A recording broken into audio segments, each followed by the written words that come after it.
गौरी, गौरी, अरे कहाँ मर गई है आज? मैंने तो उसे काफी देर से देखा ही नहीं। देखो जरा, कहीं आंगन में तो नहीं है? आंगन में तो मैंने सबसे पहले देख लिया, वहाँ तो वो है ही नहीं।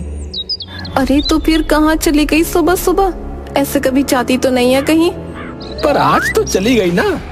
तुमने उसे रात को कुछ खाने को दिया था या ऐसे ही बेचारी को सुला दिया? कहीं गुस्सा होकर चली गई हो? अरे इतनी देर हो गई, जब से आई हूँ गौरी ही गौरी सुन रही हूँ। कौन है ये गौरी? इनकी जान है गौरी। इतना प्यार तो मुझे भी नहीं करते जितना उस गौरी से करते हैं। ये मैं क्या सुन रही हूँ पुट्ठा? तू दूसरी औरत कब ले आया? और शर्मीली, तूने इसे कुछ कहा क्यों नहीं? अरे शर्मीली, क्यों मौसी के साथ मजाक कर रही हो भाई? है मौसी, गौरी हमारी भैंस का नाम है।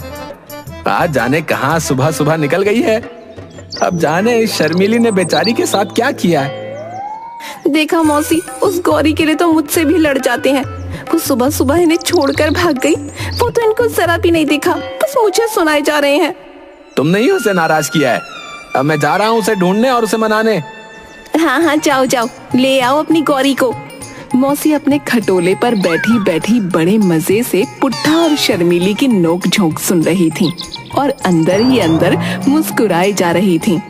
पुट्ठा भी अपनी गौरी को ढूंढने निकल पड़ा। वो गौरी को पूरे गांव में आवाज दे रहा था, पर गौरी कहीं भी दिखाई नहीं पड़ रही थी। हे भगवान, जाने कहाँ चली गई है गौरी।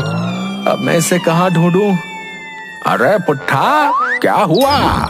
कहाँ चली गई तेरी गौरी? पता नहीं काका कहाँ चली गई, सुबह से ढूंढ रहा हूँ। अरे कहीं नहीं गई तेरी गौरी, वो सुबह बच्चों के साथ घूम रही थी। मैंने खुद राजू को देखा था उस पर चढ़कर बैठे हुए। मैंने पूछा भी था कि तुम इसे सुबह सुबह कहाँ ले जा रहे हो, तो बोल रहा था कि आज इसकी शादी है, इसलिए तालाब पर नहलाने ले जा रहे हैं। गौरी की शादी? देखता हूँ जाकर कि आखिर गौरी की शादी किससे हो रही है।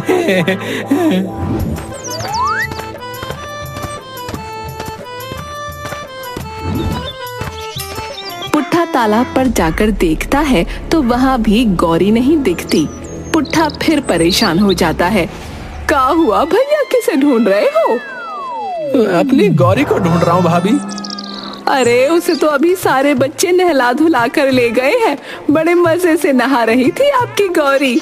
मैंने पूछा कि आज इसे इतना क्यों चमकाया जा रहा है, तो बच्चे बोले कि आज गौरी की शादी है। अरे बताओ भी, कोई भैंसिया की भी शादी होती है क्या? वही तो भाभी, मेरी गौरी की आज शादी है और पूरे गांव को पता है, बस मुझे नहीं पता। खैर मैं जाकर देखता हूँ कि आखिर अब ये मैडम गौरी कहाँ है। पुट्ठा फिर वहाँ से भी निकल जाता है। रास्ते में उसे बच्चों का झुंड दिखता है और बच्चे खूब नाच गा रहे होते हैं। पुट्ठा पास जाकर देखता है तो बच्चों के बीच गौरी भी खुशी से नाच रही होती है। उसके सींगों और पूंछ पर लाल रंग के रिबन बंधे होते हैं। उसके पैरों में घुंघरू और गले में फूलों की माला डली होती है। पुट्ठा की तो ये सब देखकर हंसी ही निकल जाती है। अरे गौरी, तूने ये अपना क्या हाल कर रखा है? तुझे इन सब का कब से शौक लग गया री? अरे देखो तो कैसे मुझ पर हंस रहा है। आखिर मैं भी तो एक भैंस हूँ, तो क्या मुझे सजने संवरने का शौक नहीं हो सकता? बच्चा, तुमने तो मेरी गौरी को नमूना ही बना डाला। खैर अब छोड़ो इसे और अपने अपने घर जाओ। अच्छा। अरे चाचा, आज गौरी की शादी है, हम इसे कहीं नहीं जाने देंगे। अच्छा, इसकी शादी है तो बताओ इसका दूल्हा कौन है? अरे ये तो हमने सोचा ही नहीं कि आखिर गौरी का दूल्हा कौन होगा। हाँ तो एक काम करो, तुम गौरी का दूल्हा ढूंढो और जब तक मैं इसे घर ले जा रहा हूँ। अच्छा, जब इसका दूल्हा मिल जाए तो मुझे आकर बता देना, ठीक है? और गौरी, तुमने आज मुझे खूब दौड़ाया है। चलो अब घर चलो। तुम्हारे चक्कर में आज मैं कोई काम नहीं कर पाया। हाँ, शीला से भी सुबह सुबह तुम्हारे चक्कर में खूब बहस हो गई। अब वो तुमको ऐसे देखेगी ना तो खूब हंसेगी।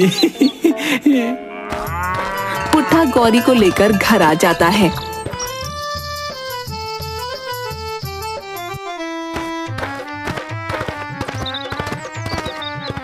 गौरी का हुलिया देखकर शर्मीली और मौसी की हंसी छूट जाती है। हे भगवान, ये गौरी ने अपना क्या हाल बना रखा है। हे भगवान। बताओ, दोनों औरतें कैसे मेरे ऊपर हंस रही हैं, मेरा मजाक उड़ा रही हैं। अरे क्या सजने संवरने का हक बस तुम इंसानों को ही है, हमारा कोई मन नहीं है क्या? चलो अब इसका ये तामझाम उतारो और इसका दूध निकाल कर मुझे डोल में भर कर दे दो। हाँ अभी देती हूँ। चल गौरी, चलकर काम पर लग जा।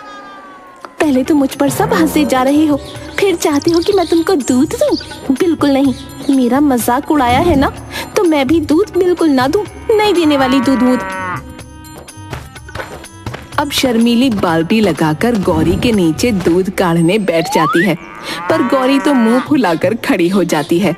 खड़ी भी क्यों ना हो, शर्मीली ने उसका सब सामान जो उतार लिया था। अरे गौरी, आज तो दूध क्यों नहीं दे रही? रोज तो खूब दूध देती है। क्यों दूध? तुम लोग मेरे बारे में सोचते हो क्या जो मैं तुम्हारे बारे में सोचूं? अब तो मैं एक बूंद दूध ना दूं, कर लो तुम क्या करोगे।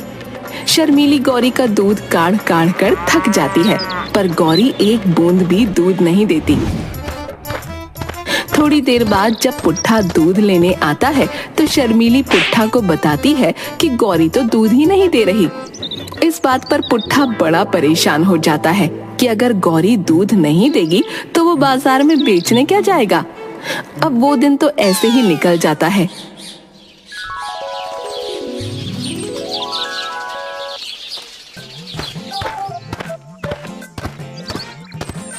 पर गौरी तो अगले दिन भी दूध नहीं देती और फिर ऐसे ही करते करते 4 दिन निकल जाते हैं। शर्मीली, आखिर हमारी गौरी को हुआ क्या है? 4 दिन हो गए और उसने एक बूंद भी दूध नहीं दिया। अरे यही बात तो मुझे परेशान कर रही है।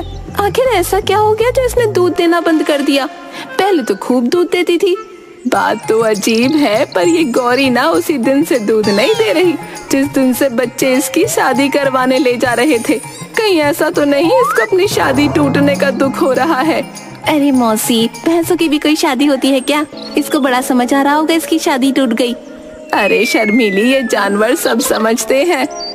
हाँ मौसी, तुम शायद सही बोल रही हो।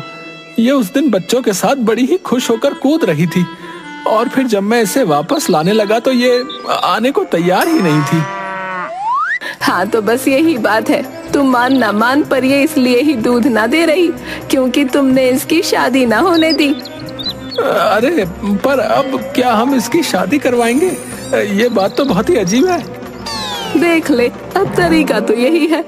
आखिर तेरी रोजी रोटी का सवाल है। ये दूध नहीं देगी तो बता तू पैसे कैसे कमाएगा? पुट्ठा अब बड़ी चिंता में पड़ जाता है। उसे कुछ समझ नहीं आ रहा होता कि वो करे तो क्या करे। अब वो अगले दिन यही सोचते हुए जा रहा होता है कि उसका पड़ोसी हरिया उसे रोक लेता है। अरे क्या बात है?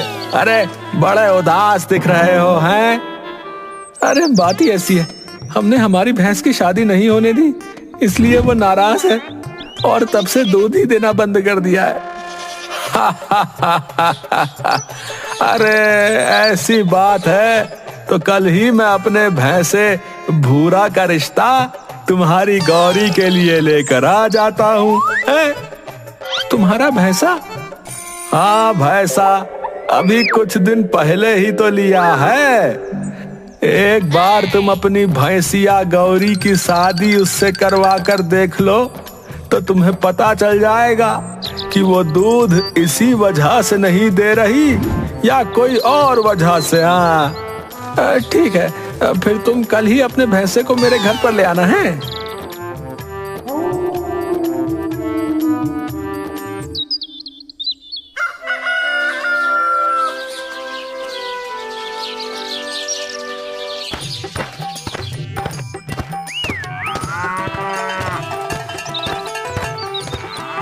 आओ आओ भैया, बैठो बैठो, मैं अभी अपनी गौरी को बुलवाता हूँ। है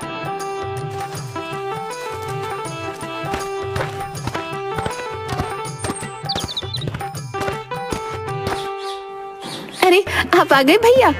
हाँ, और अब तुम भी गौरी को जल्दी से बाहर ले आओ, फिर हम मिलकर दोनों के रिश्ते की बात करते हैं। शर्मीली जल्दी से गौरी को बाहर ले आती है। गौरी अपने सामने भूरा को देखकर बड़ी खुश हो जाती है। अरे तुम कौन हो? मेरा नाम भूरा है और मैं हरिया के घर में रहता हूँ। आज ये लोग तुम्हारी और मेरी शादी की बात करने के लिए इकट्ठा हुए हैं। क्या क्या तुम सच बोल रहे हो? हाँ, मैं बिल्कुल सच बोल रहा हूँ। अभी मैंने इन सब की बात सुनी है। मैं तो इस शादी से बड़ा खुश हूँ, पर तुम बताओ कि तुम तो इस शादी से खुश हो ना? हाँ, मैं तो बहुत खुश हूँ। बस फिर पुट्ठा और हरिया दोनों मिलकर गौरी और भूरा की शादी की बात पक्की कर देते हैं। पूरे गांव में दोनों की शादी की बात फैल जाती है। सारे बच्चे गौरी की शादी के नाम से बड़े खुश हो जाते हैं। शादी की तैयारी खूब जोरों शोरों से शुरू हो जाती है। शादी के दिन गौरी को बड़े अच्छे से नहलाया जाता है और उसे खूब अच्छे से तैयार किया जाता है। मैं तो आज कितनी सुंदर लग रही हूँ। आखिरकार आज मेरी भूरा से शादी हो जाएगी। सब लोग गौरी और भूरा की शादी में इकट्ठे होते हैं। हरिया और पुट्ठा दोनों गौरी और भूरा के गले में जयमाला डलवाते हैं। ऐसे ही दोनों की शादी हो जाती है। चलो अब मैं भूरा को घर लेकर जाता हूँ, पर कल से तुम रोज अपनी गौरी को शाम के वक्त मेरे भूरा के पास छोड़ जाया करना। हाँ बिल्कुल, अब तो गौरी और भूरा की शादी जो हो चुकी है भाई। अरे क्या हम साथ में नहीं रहेंगे? अरे ना तो तुम्हारा घर इतना बड़ा है और ना ही मेरा, जो हम दोनों एक साथ एक घर में रह सकें। तो शायद इसलिए हम अपने अपने घर में रहेंगे। पर कोई बात नहीं, हम रोज शाम को मिला करेंगे ना। हाँ चलो कोई बात नहीं, मैं तो बस अपनी शादी से बड़ी खुश हूँ। उस दिन गौरी बड़ी खुश होती है। और अगली सुबह जब शर्मीली बाल्टी लेकर गौरी का दूध काढ़ने बैठती है तो गौरी फिर से दूध देने लगती है। अरे वाह, ये तो दूध दे रही है। मतलब वो मौसी की बात एकदम सच थी। ये सब अपनी शादी के लिए कर रही थी। देखो तो शादी होते ही कैसे ढेर सारा दूध दे रही है। इतना तो पहले कभी नहीं दिया। शर्मीली बाल्टी भर भर कर पुट्ठा को ले जाकर देती है। पुट्ठा इतने दिनों बाद दूध बेचने जाता है, पर वो बड़ा ही खुश होता है क्योंकि अब उसकी गौरी पहले से भी ज्यादा दूध देने लगी थी।